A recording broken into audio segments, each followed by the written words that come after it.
The Mona Lisa, the Great Pyramids, the Statue of David, the Notre Dame Cathedral, Beethoven's Fifth, and William Shakespeare's Hamlet. What film would dare to come close to resting upon this pantheon of greatness? Some say Citizen Kane and others say 2001: A Space Odyssey. But on April 1st, 2022, this debate finally came to a fitting end, and that film was obviously Morbius. After Morbius was released, mankind had fully realized the power of cinema and how it truly touches the human soul. People often wondered how they lived their whole lives without it. We have truly rediscovered the creation of fire. No, I'm kidding, it sucked.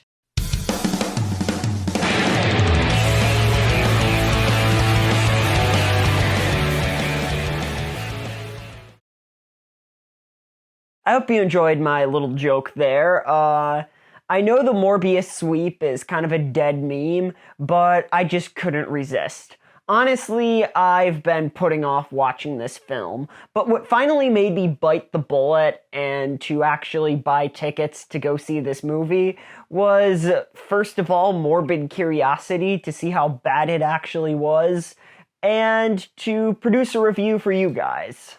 So, sorry I'm a little late to the party, but I'm going to give you my reasons why I didn't enjoy this film.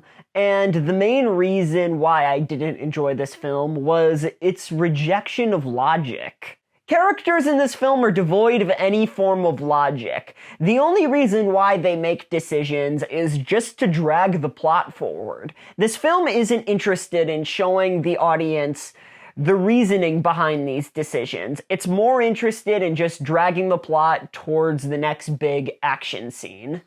The characters in this film just change their viewpoints and opinions by the flip of a switch. The antagonist of this film, Milo, for example, who is played by Matt Smith, starts off this film as a pretty wholesome guy, and his journey in becoming a supervillain felt super forced. The only reason why Milo becomes a supervillain is just for the conveniency of the plot. There is no other real reason or motivation. Honestly, we find out more about his character that we should have found out earlier in the film, which would have made his transformation more believable. This just makes this film's screenplay feel so messy. The unfortunate thing is that these performances are pretty solid.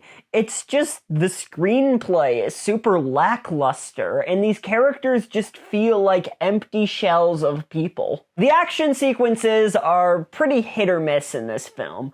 Honestly, that is a minimum requirement for these films, is just to have solid action. And I do have to admit, the action isn't terrible in this film. The flying effects are actually pretty dope, and quite a treat to see on the big screen. But my main problem with the action sequences is a lot of the times you can't tell what's happening, and it just feels like you're watching just a bunch of CGI noise. Going into this film, I was hoping for it to deliver on the so bad it's good expectations. And, I mean, this film has its moments. Like, for example, there were some scenes that were just so absurd, members of my audience were legitimately laughing out loud. Though, a lot of the times, this film is just dull. It's not Batman and Robin bad, but in a way I kinda wish it was. I love so bad it's good movies. And honestly, my favorite scenes in this film fit into that weird subgenre. But unfortunately, this film has more in common with Fant Four Stick than Batman and Robin. Honestly, this film just felt so incredibly studio mandated. When making a film, your number one priority should always be crafting a good story. And it was very clear that their priorities while making this film was to make sequels and make money.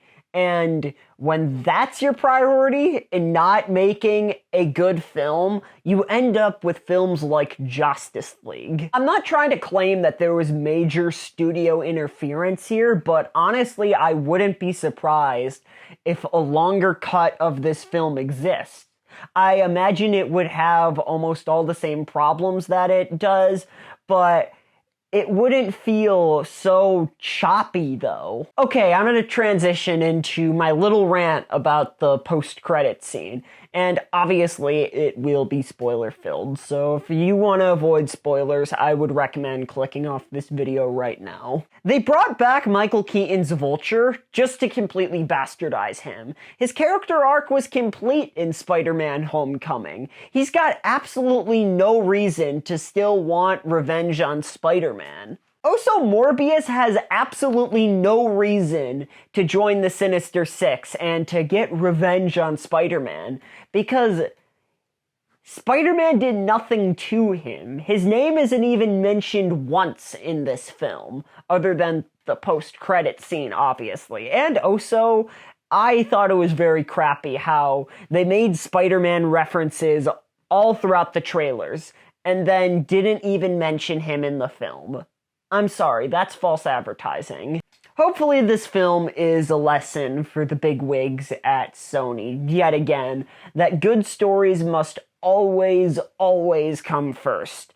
You know, setting up this big universe should be a secondary priority. If that's your first priority, then your movie is just destined to fail.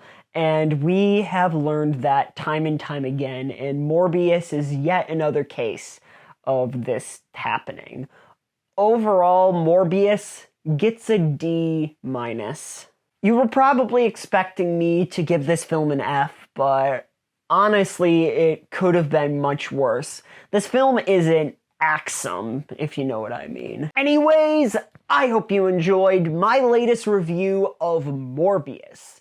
And if you did, make sure to give this video a like. And if you want more content like this, hit the subscribe button and ring the bell notification so you can be notified every time I upload a new video. And shout out to Lorenzo von Matterhorn and car fresheners. Thanks for watching.